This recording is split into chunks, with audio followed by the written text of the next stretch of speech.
1000 మంది సర్దారులను చంపి ఒక గాడి దవంగా చెత్త కొట్టేసి శవాలు కొండలా కుప్పలాగా అవతల పడేసి యువతలకు వచ్చి ఫోటోషూట్ పెట్టి విలేకరుల సమావేశం పెట్టి,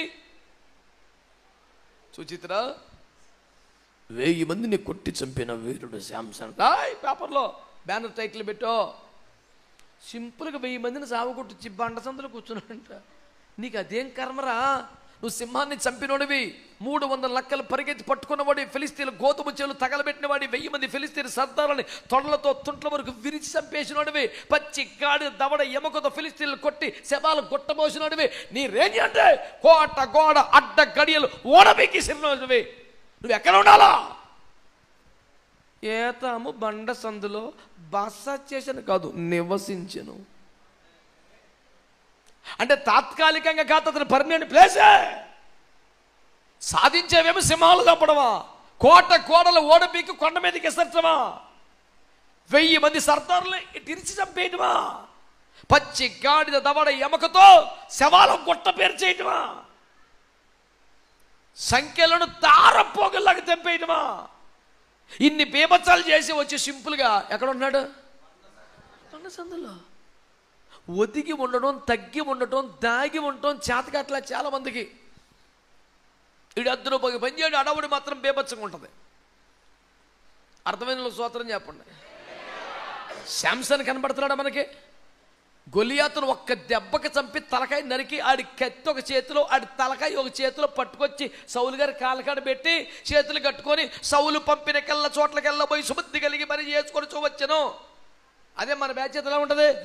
సౌలా సహోదరా, నిన్ను మించిన వాడనైతిని, నువ్వు భయపడి వణికితివి, గదిలో దాక్కుంటివి, నేను పోయి చంపితిని, తల నక్కితిని, తెచ్చితిని, ఏమందువు సింహాసనం వదిలాయి లేకపోతే చంపేతను అంటాడు. సింహం అనే చంపితిని, గొలియాతునే నరికితిని, నీవెంత సౌలా, క్షేమము కోరుకుంటుచువా, పారిపొమ్ము, సింహాసనం వదిలివేయము.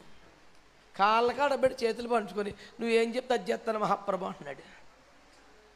మ్యాటర్ ఉన్నవాడు ఎప్పుడు కుదురుగానే ఉంటాడు. అడవుడిగాడు ఉంటాడు చూడకూడదు, సన్నాసి రకం. చిచ్చి నేను అటు ఉండకూడదు అనుకున్న వాళ్ళు స్తోత్రం చెప్పండి. 60లో కొంతమంది సౌండ్ తగ్గింది ఏంట్రో, మీ ఇష్టం మరి, దేవునికి స్తోత్రం. క్వాలిటీ ఉండాలి బతుకులో, గోల్ చేయటం కాదు. స్తోత్రం చెప్పండి. నాకు ఒకడు గుర్తొచ్చాడు. ఎరుకో త్రోవ పక్కన కొంతమంది కూర్చొని అడుక్కుంటున్నారంట. ఎవరండి? అదే మీకు బైబిల్ బాగా తెలిసింది. దేవునికి స్తోత్రం. దావీదు కుమారుడా నన్ను కరుణించుమయ్యా అని గోలబెట్టి ఏడుతున్నాడు.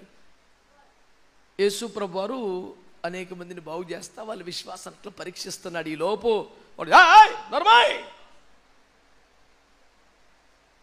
You country boot village fellow, keep quiet, we are decent people, officials, why you are shouting, keep అంటే ఈడెవడీడు నేను ప్రార్థన చేసుకుంటే ఈడని తిడతాడు ఏంటి? ఇడు తెంగరోడు అనుకుంటాను. ఆడు ఇంకా గట్టిగా చెప్తున్నాడు. ఆడు ఉండమ్మా, ఈడు ఎవరో ఈ అడవుడిగా చెప్పాను అనవద్దని కంట్రోల్. ఇంతమంది అఫీషియల్స్ పెద్ద పెద్ద నాయకులు ఏంటి అడుగుతున్నాం ఏంటి? ధర్మజాయ్ ఆడు ఇంకా సౌండ్ పెంచేస్తున్నాడు. ఆడు నేను 5-6 రకాల వర్షన్స్, అన్ని రకాల కామెంట్రీస్ టెస్ట్ చేశాను. ఆడు ఎవడో ఇక్కడ లేదు. ఏమైనా కామెంటరీలో ఉందేమో, రెఫరెన్స్ బైబిల్లో ఉందేమో. యేసు ప్రభు వారి క్రూసేడ్ని, ర్యాలీని, మీటింగ్ని హ్యాండిల్ చేస్తున్నాడు. ఒంటి చేత రాయ్, సైలెంట్, రాయ్ రాయ్ రాయ్ రాయ్ అని అందరం లైన్లో పెడతాడు. ఇది ఎవడు అసలు? వీడి కన్వీనరా? కాదు. 12 మందిలో ఒకడా? కాదు. యేసు ప్రభు సహోదరుడా? కాదు. ఎరుకోపట్నం చైర్మనా? ఆడేమీ కాదు. మరి ఎవడాడు? అడవుడి. ఈ గుడ్డోడికి సంబంధించినోడు కాదు, యేసు ప్రభు సంబంధించినోడు కాదు. 12 మందిలో ఒకడు. అసలు ఎరుకోపట్నం చైర్మన్ ఆడెవడాడు? ఆడి అడావుడి ఆడి కంట్రోల్ చేసి తిరిగి చూస్తే అసలు మీటింగ్ ఆడే పెట్టించడం ఉంటాం మనం. మాట్లాడి చెప్పాను నీకు, సైలెంట్. చూసే వాళ్ళందరికీ ఈడే కన్వీనర్ ఉంటాను. అందరూ సార్ ఎక్కడ కూర్చోమంటారు సార్? ఎలా అడగొచ్చా? స్టాల్ పెట్టుకోమంటే బ్యాగ్ స్టాల్ పెడతాకి వెళ్ళే అంటే ఈడెవడీడు? అందరికీ వందనాలు అంటలా, అందరికీ ఎందుకు చెప్తున్నాను నేను? అసలు నువ్వేంటో తెలుసుకోరా. ఎందుకు రా అడవుడి? మారు మనసు పొందిన వాళ్ళు మట్టికి స్తోత్రం చెప్పండి. ఆడు గుడ్డోడు, ఆడు బాధ ఆడుకుంది, ఆడికి యేసుప్రభు మళ్ళీ ఛాన్స్ దాటిపోతే రాడు, మళ్ళీ ఊరు వెళ్ళిపోతే నేను ఎప్పుడు కడుక్కోవాలి, ఇప్పుడు కాళ్ళ మీద పడిపోతే నాకు సూప్ వస్తుంది, దర్జాగా అందరిలాగా నేను బతుకొచ్చి ఆడి బాధ ఏదో ఉంది, ఆడు ఏడుతున్నాడు, నీకు ఎందుకురా? ఇలాంటివన్నీ మరి ఎలా సార్ సెట్ చేయాలి? మనం సెట్ చేయగల, యేసుప్రభు సెట్ చేస్తాడు. God is smart enough to deal with such cases. అది ఏం చేశాడు యేసుప్రభు? రేయ్ ఎట్లా అన్నాడు. అది డైరెక్ట్ యేసుప్రభు మరి ఏంటనుకున్నా, యూ కంట్రీ పిలో అని యేసుప్రభు దగ్గరికి వచ్చాడు. యేసుప్రభు దగ్గరికి వచ్చాక ప్రభు అంటాడు, కొంచెం వాడిని చేయి పెట్టుకుని తీసుకురా అన్నాడు. నాకేదన్నా పోస్ట్ ఇస్తామనుకున్నాను, నన్ను బాగా కంట్రోల్ చేస్తున్నావరా, సూపర్ వాలంటీర్ అంటామనుకున్నాను, ఆడిని పట్టురమ్మన్నావా? ఎవడైతే తిట్టాడో, ఎవడైతే నోరు మూసుకోమన్నాడో, ఎవడైతే కసురుకున్నాడో ఆడికే డ్యూటీ వేశాడు. అరే అని జాగ్రత్తగా చేపెట్టుకుని తీసుకురాడు అని. మేము నచ్చలేదు, మా మెయింటెనెన్స్ నచ్చలేదు, నీ కేకలు నచ్చినాయి అంటారా అని చేపట్టుకు తీసుకెళ్ళాడు. ఇప్పుడు తెలిస్తే నీకు పాయింట్ అర్థమైపోతే కేకలేసేయాలా? హల్లెలూయా. మంచి వాళ్ళందరూ అన్నారా?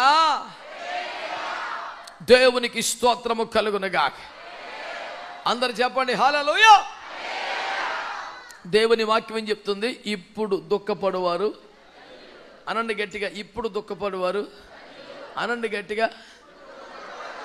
ఈ అవకాశం దాటిపోతే, ఈ రాత్రి దాటిపోతే, ఈ కోడిక దాటిపోతే, నీ ఛాన్స్ పోతే, ఒక సమయం వస్తే ఏడ్చినా నీకు ప్రయోజనం ఉండదు, ఏడ్చినా నీకు ఉపయోగం ఉండదు, ఏడ్చినా నీకు ఆన్సర్ ఉండదు.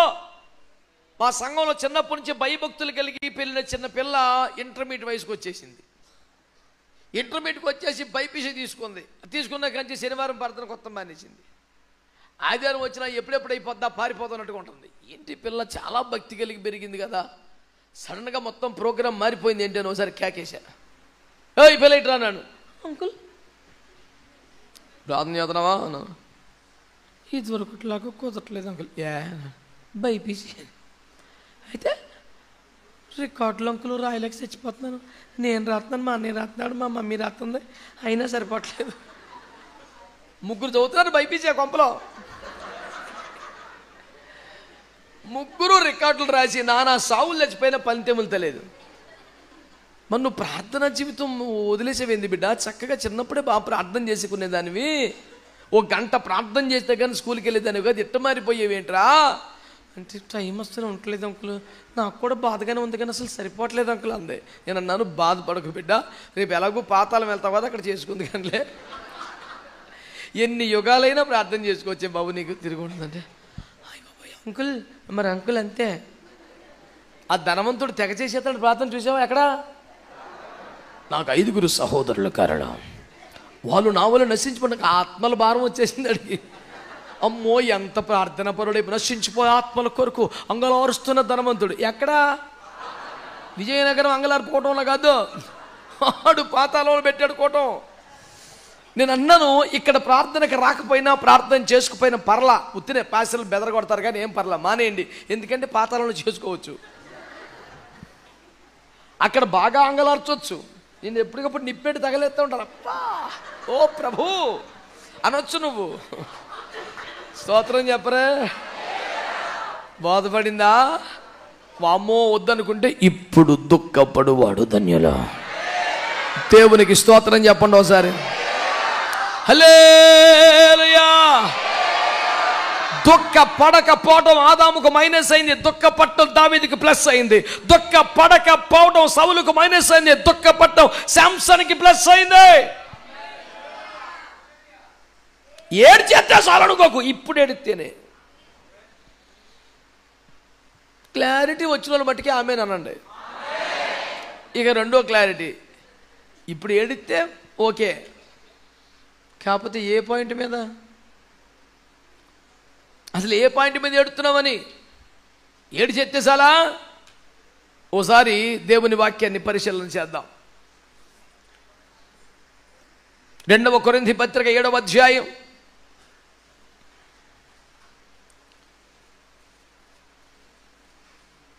10వ వచనం. దైవ చిత్తానుసారమైన దుఃఖము రక్షణార్థమైన మారు మనసును కలుగజేయును. ఈ మారు మనసు దుఃఖమును పుట్టించదు, అయితే లోక సంబంధమైన దుఃఖము మరణమును కలుగజేయును. అది దేవునికి స్తోత్రం చెప్పండి. దైవ చిత్తానుసారమైన దుఃఖము రక్షణార్థమైన మారు మనసును కలిగించును గాని లోక సంబంధమైన దుఃఖము మరణమును నాశనాన్ని కలిగజేస్తుందంట. ఇప్పుడు దుఃఖపడవారు ధన్యులు, ఇప్పుడు దుఃఖపడవారు ధన్యులు. జపన్య శాస్త్రం వచ్చాడు, రాత్రి అంతా ఒకటే పాయింట్, ఏడితేనే నయం, ఏడితేనే సూపర్ అన్నాడు అని ఆళ్ళ మీద ఏళ్ళ మీద పడి ఆడవబాకు. పాయింట్ అర్థమైందా? శరీర సంబంధమైన దుఃఖం, లోక సంబంధమైన దుఃఖం నాశనాన్ని, మరణాన్ని కలిగిస్తుంది.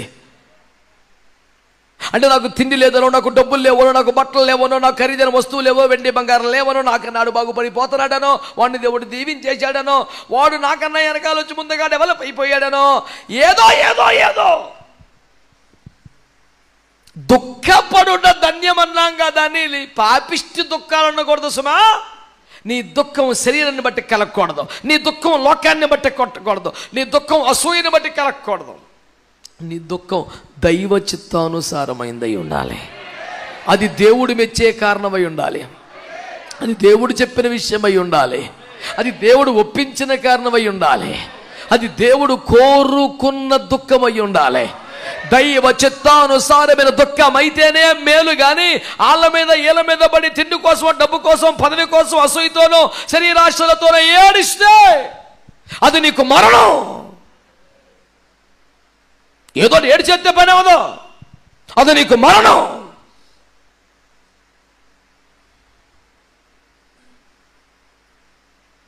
దుఃఖపడితే ధన్యత. 2, ఇప్పుడు దుఃఖపడితేనే ధన్యత.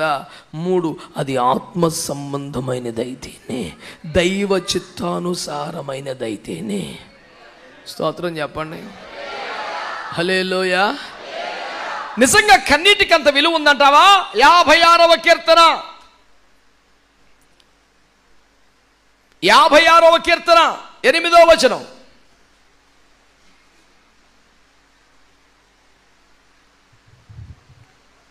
నా సంచారములను నీవు లెక్కించి ఉన్నావు, నా కన్నీళ్లు నీ బుడ్డిలో నుంచబడి ఉన్నవి. స్తోత్రం స్తోత్రం స్తోత్రం.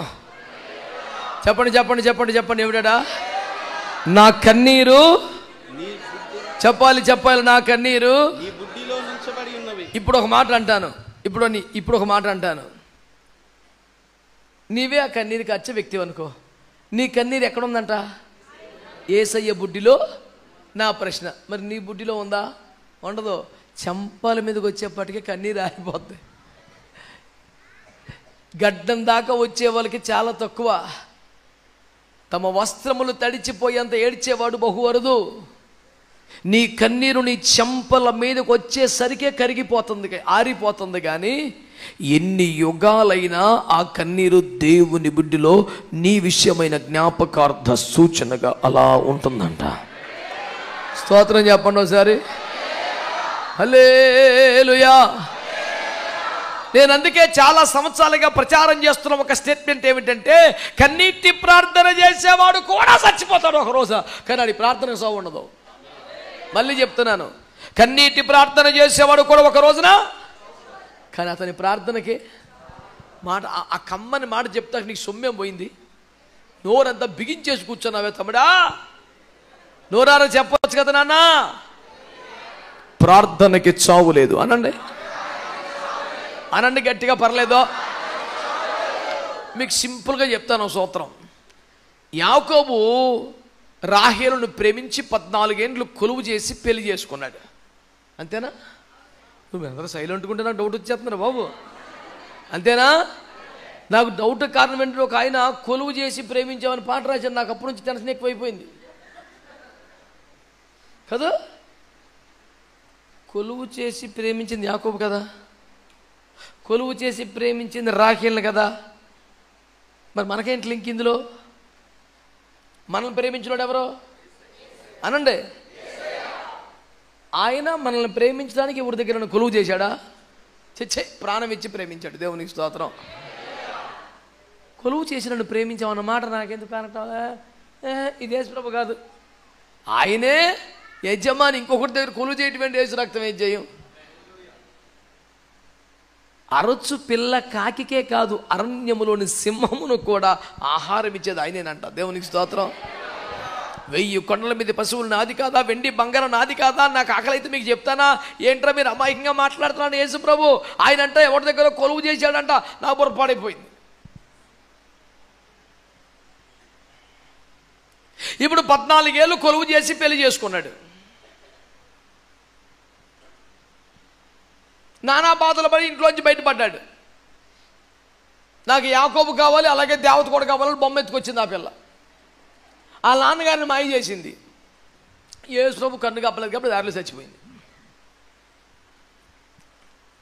చచ్చిపోతూ చచ్చిపోతూ కొడుకును ప్రసవించింది. చచ్చిపోతూ చచ్చిపోతూ తాను చనిపోతున్నట్లుగా అర్థమై వీడికి బెనోని అని పేరు పెట్టి చచ్చిపోయింది. బెనోని అనే మాటకి అర్థం దుఃఖపుత్రుడు అని. ఎవరన్నా తల్లి కొడుక్కి దుఃఖపుత్రుని పేరు పెడుతుందా అండి? హలో, అయ్యి బాబోయ్, అంత ఆలోచించేలా మరీ చిత్రమైన బాబు మీరు. చాలా కడు పేదరికంలో ఒక పూట తింటే 2 పూటలు తినలేదు. మధ్యాహ్నం స్కూల్లో పెట్టే భోజనం తప్ప మొదటి 2 పూటలకి దిక్కులేని ఒక నిరుపేద కుమారుడు ఇంత బాలుడు వచ్చాడు. నీ పేరేంటి నాన్న అంటే కోటేశ్వరరావు అన్నాడు. అయ్యి బాబోయ్, శివుడు ముక్కు వేసుకొని, గజ్జి కురుపులు వేసుకొని, చిన్న డైరీ వేసుకొని, సింపుల్ చుట్టూ వేసుకొని, ఒళ్ళిండి కురుపులు వేసుకొని ఒక పిల్ల వచ్చింది. చూస్తేనే భయంకరంగా ఉంది కానీ దేవుని ప్రేమ కదా. ఏం పేరు బిడ్డ అంటే సౌందర్య. ఓహో, సో ఆ తల్లికి ఆ తండ్రికి ఎంత ప్రేమ ఉంటే అలా పెట్టుకుంటారు. కానీ ఏ తల్లి అయినా కొడుక్కి ఈడు దుఃఖం, ఈడు ఏడుపు అని పేరు పెడతారండి. ఆ తల్లి పెట్టేసింది దుఃఖపుత్రుడని. యాకోబు చేతిలో రక్తపు తడి ఆసని పసిగుడ్డును పెట్టి, అయ్యా అమ్మగారు బెను అని పేరు పెట్టి చచ్చిపోయారు అయ్యా అంటే, యాకోబు అంటాడు దుఃఖపడి మోకాల మీద కృంగి దేవుని వైపు చేతులెత్తయ్యా. వాళ్ళమ్మ సరిగ్గానే పెట్టింది. పుడుతూనే తల్లిని కోల్పోయాడు. ఒక్క క్షణమైన తల్లి పొత్తిలలో ఆడుకొని అదృష్టం నోచుకొని ఒక్క చుక్కనే తల్లి పాలు తాగే సౌభాగ్యం లేనివాడు దుఃఖపుత్రుడు కాకపోతే ఏంటి? ఆడికి దుఃఖమే, ఆడి వల్ల మాకు దుఃఖమే. ఆడి పేరు కరెక్ట్గానే పెట్టింది. కానీ ఇంత దుఃఖానికి ఆడు కారణం కాదుగా. ఆడే పాపం చేశాడు. జీవితం అంతా స్కూల్కి వెళ్తే రేపు రే దుఃఖం, అరే ఏడుపో అని కేకెత్తే ఏం బాగుంటుంది? లేదయ్యా. చూసిన వాళ్ళు కూడా ఆడు పుడితేనే తల్లిని మింగేసిన దుర్మార్గుడు, నష్టజాతకుడు, నెత్తి మీద శని ఉంది, నెత్తి మీద సోవ ఉంది, ఆడితో ఆడుకోకండి, ఆడితో మాట్లాడకండి అని దూరం పెట్టినని పిల్లలు చెప్తే ఎంత బాధ. వద్దయ్యా, ఇలాంటి జీవితాన్ని నీ కుడి చేతిలోకి తీసుకుంటే తప్ప సుఖం లేదు. వీరిని కుడి చేతి పుత్రుడిగా మార్చేయి, ఈడు బెన్యామీన్ అయిపోవాలన్నాడు. అది నామకరణోత్సవం కాదు. ఈ పేరు బాగాలేదని ఇంకో పేరు పెట్టుకో. ఏడుపు, ప్రియమైన భార్య శవం అక్కడ, రక్తపు తడాన్ని పసుపుట్టు ఏడుపు ఇక్కడ. పేరు మార్చుకోటే సంబరం కాదు. అయ్యా, ఇంత దుఃఖపుత్రుడు నీ కుడి చేతి పుత్రుడైతే తప్ప బాగుపడ్డాయ్యా. వీడు నీ కుడి చేతి బిడ్డ అయిపోవాలి. ఎందుకని? ఆయన కుడి చేతిలో నిత్యము సుఖములు కలవ, ఆయన కుడి చేతిలో రాజ్యదండమున్నదే. దేవునికి స్తోత్రం చెప్పండి. హల్లెలూయా. అంటే యాకోబు సింపుల్గా ఏమని ప్రార్థన చేశాడంటే, అయ్యా ఈయన్ని కుడి చేతి పుత్రుడు అయిపోవాలి, రేపొద్దున కింగ్ అయితే ఈడు అవ్వాలి అని ప్రార్థన చేశాడు. యాకోబు ప్రార్థనలన్నీ మర్మాలు ఎక్కువ, పదాలు తక్కువ, మర్మాలు ఎక్కువ. దాని పేరే యాకోబు ప్రార్థన. నన్ను ఆశీర్వదించుము అన్నాడు. ఒక్క పదమే, తెల్లవారులు ఏడుతాడు ఏడుతాడు ఏడుతాడు, ఆశీర్వదించాయి అంటాడు, ఏడుతాడు ఏడుతాడు, ఒక్క పదమే. అందులో మ్యాటర్ ఏంటి తెలుసా? అతడు వచ్చి పిల్లలతో తల్లిని నన్ను చంపునేమని భయపడుతున్నాను, ఆ మరణము నుండి నన్ను తప్పించి జీవంలోకి చేర్చము. ఇంత గొడవ ఉంది అందులో. పదం ఆశీర్వదించమంటాడు. లోపల చాలా మ్యాటర్ ఉంటుంది. కొంతమందికి ఇన్ని పదాలు ఉంటే మ్యాటర్ ఉండదు. యాకోబు ఒక్క మాట మాట్లాడిన అందులో చాలా విషయం ఉంటుంది. అది ప్రార్థనా జీవితం. ఓ అరిసేసి వాగేయటం కాదు. ఒక పదం మాట్లాడిన దేవుని హృదయం సంతోషించేలాగా ఉండాలా.